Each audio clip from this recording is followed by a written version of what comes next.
a candidate forum back when Brigantine used to do this stuff, live debates. Now a lot of places just don't do them because they don't want to say something stupid. But look at Vince Sera, the young Vince Sera, currently the mayor of Brigantine. He was asked a question. It was a new business development question. What are you going to do to spawn or invigorate the local business community? And Vince, let me just play it, and then I'll tell you how I feel about it, all right? I agree. One of the things we need to do is we need to start to work on businesses here. I've actually gone out and talked to a few business owners, and I asked them, I said, what's your biggest challenge? They told me the biggest challenge is that in the summer, they can do well. There's a large population. I think it's somewhere around 30,000. They said that winter months are hard. 9,000 people just isn't enough to support businesses here. But I think you need to do things as a government to treat businesses fair. You need to help businesses grow, but not to a point where they're undercutting each other and there's so much competition that nobody can survive. The other thing you got to look at is we're a tourist destination.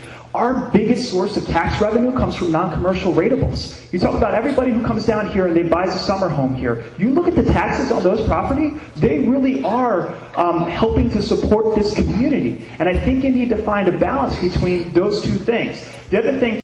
So let's just stop right there. So the first thing he said that was piquing my interest, the young Vince Sera, also known as Vincent, back in the day when he was running for some government seat to be a councilman in Brigantine, back in 2014, this debate happened. How are you going to spawn and boost business development in Brigantine? The first thing he talked about was he wants to get rid of too much competition. It sounds like he wants to pick winners and losers. There's too much competition. They're at each other's throats. Oh, how are you going to stop competition? That's not your job. It's not your job. I know you're a history teacher, but what type of history are you teaching? Just a question for you. And then he talked about, he got all excited. Wow, he got pumped in sharing with you, where the real opportunity is for money and revenue to help a declining, smaller residential population community. It's all you second homeowners, all that tax revenue. He sees that as the business of being the mayor or a council person in Brigantine. Listen carefully again. It's really quite revealing, but, whatever. Each have a minute. I agree. One of the things we need to do is we need to start to work on businesses here. I've actually gone out and talked to a few business owners, and I asked them, I said, what's your biggest challenge? They told me the biggest challenge is that in the summer, they can do well. There's a large population. I think it's somewhere around 30,000. They said that winter months are hard. 9,000 people just isn't enough to support businesses here. So it's going to get worse. Why are you chasing away year-round residency and business robustness? Why are you just focused on a small handful of businesses who want to really cash in during the summer? That's what you're doing. We know you're doing that. And that's why you're pushing the short-term rental thing. Nightly rentals, we're not going to enforce it that hard.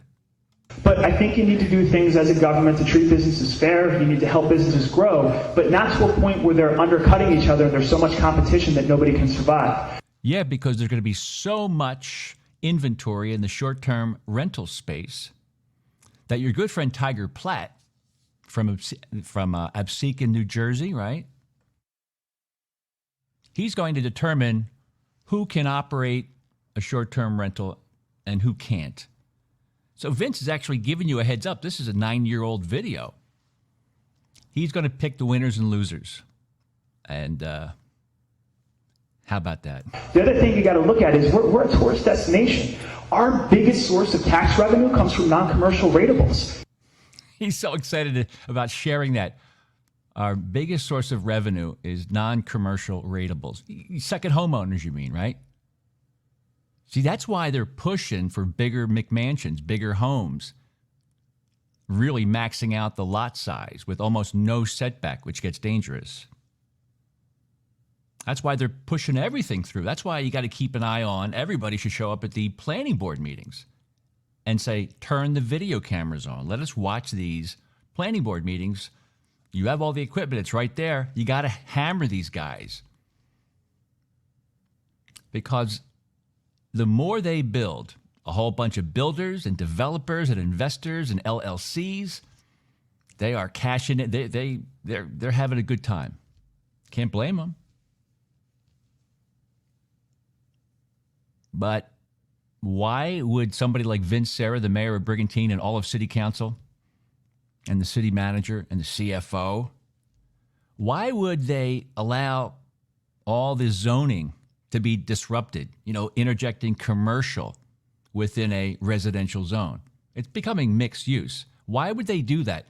Because like Uncle Vince, I'm sorry, Little Vince, Vincent, he says there back in 2014, there's so much money in ratables and we can jack up the prices of these homes. People are paying stupid numbers on these homes. That's more tax revenue for us to, who knows what they do with it. He makes it very clear what he wants to do. Business owners, and I asked them, I said, what's your biggest challenge?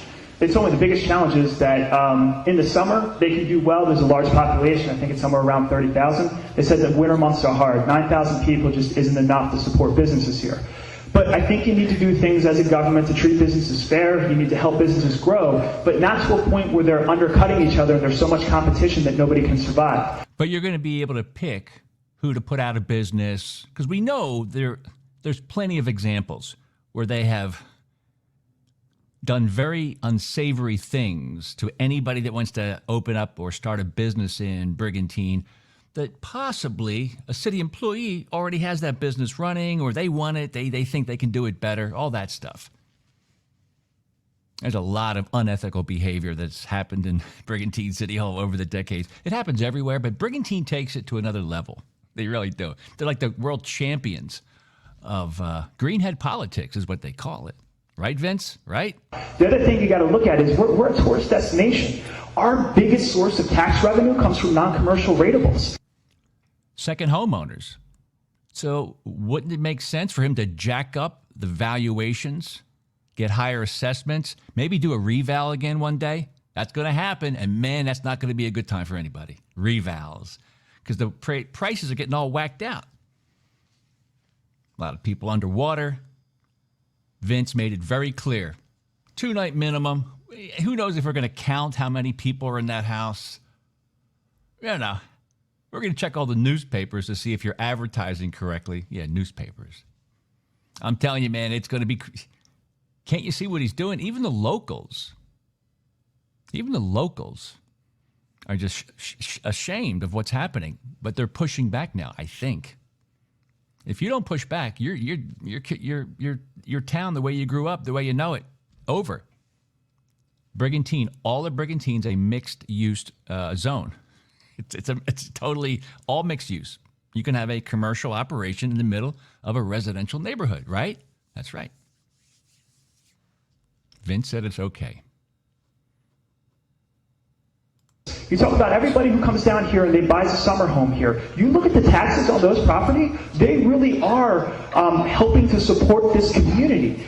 And that community he's talking about is city employees, a handful of other people that are, connected in some way. That community keeps getting smaller.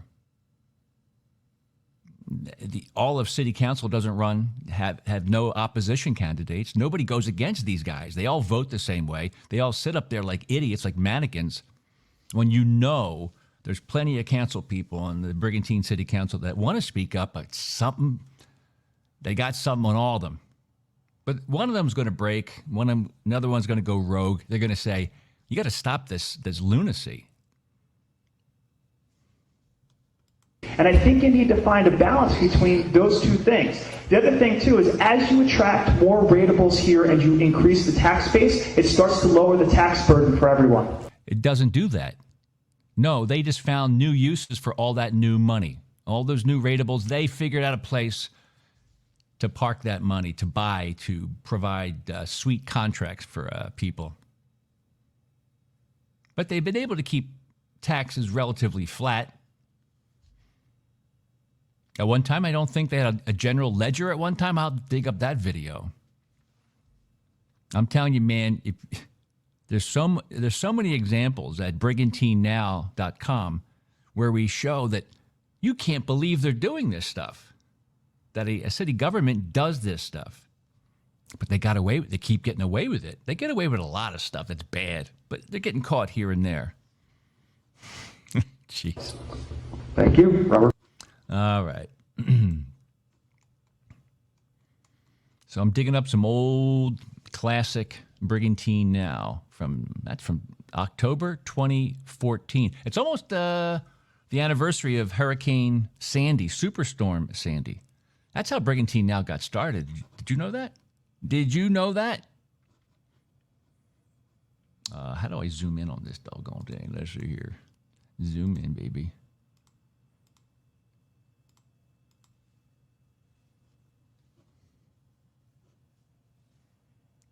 Yep, Bob Menendez in the house. Mr. Obama, Chris Christie. I think that's Frank Lautenberg. Big Frank. Lobiondo's over here. Denny's somewhere. Here's Phil Gunther looking like totally out of place, man. Here's Bob Menendez pointing out something to Mr. Obama.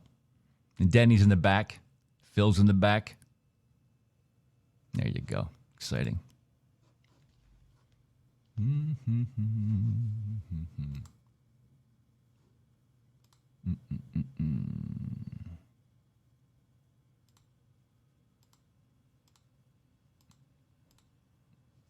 It might be better. Frank Lautenberg.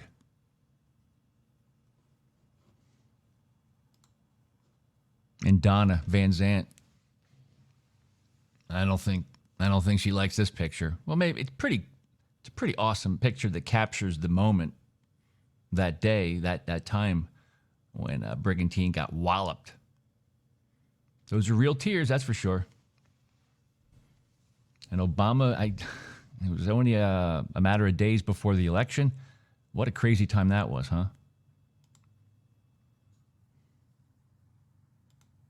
It's an odd picture. Phil Gunther on the far right there, he just seems awkward. This should have been his time to shine. Like Mr. Christie's right there. He's right there, nice and close, right next to his boy, Barack. And Denny's in the back there, right there. Denny was promised many things from Mr. Christie, the governor, county executive Denny Levinson. It's a love-hate relationship with all politicians, you know. And don't forget, make sure you just go to BrigantineNOW.com, all right? BrigantineNOW.com.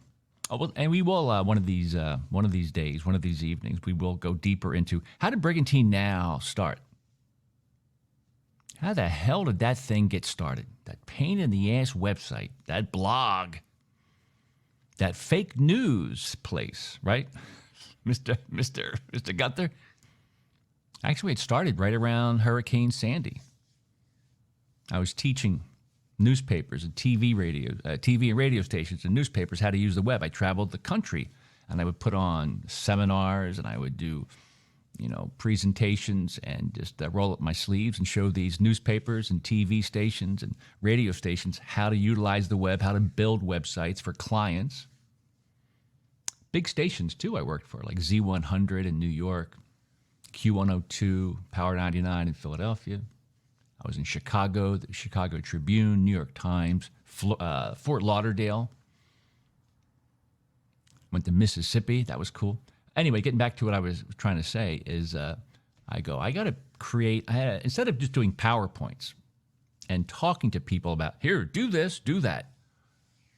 I go, maybe I'll just build a mock-up website, a news site, and show where the advertising unit should go, where the content is, how it should, where the navigation is, how to link from here to there, how to monetize, how to price each advertising unit, how to use video. That was my job. It wasn't easy. Nobody wanted to hear from me. They were making too much money in TV, radio, newspaper. They don't have jobs anymore, from what I understand. But it was a good time. And so I created this website called Brigantine Now using WordPress. And then I said, you know what, we'll cover the news of Hurricane Sandy, because I have a feeling the newspapers won't get out, the radio station will get knocked off the air. Everyone's going to be totally disconnected. So I went off island, and I got into a Dunkin' Donuts, because I would go, you know what, if the power goes out, these guys will have power, and these guys will most likely have Wi-Fi, because my house was out. I had no power at my house. Hurricane Sandy just knocked out a lot of power grids. And I just started to aggregate Twitter feeds and other types of social media online, sharing pictures of those posting things from Brigantine, video, information. I just aggregated it. And then a big national site picked up on it, got me all this traffic, and I go, whoa, this experiment or this proof of concept, looks like people are depending on it. And that's but I'll get deeper into it. And all we do is take video. We just download the video of council meetings and show how they are representing your best interests. And boy, oh boy, you don't like it. But, all we do is share what you guys are doing. We want to show everybody, all the taxpayers, this is how the sausage is made. That's why Brigantine has glitches all the time. They don't want you to see this stuff. That's why the planning board meetings, you got to have the planning board meetings streamed. And then get to the school board. Got to be transparent, right, guys? All right. Love you. Peace out.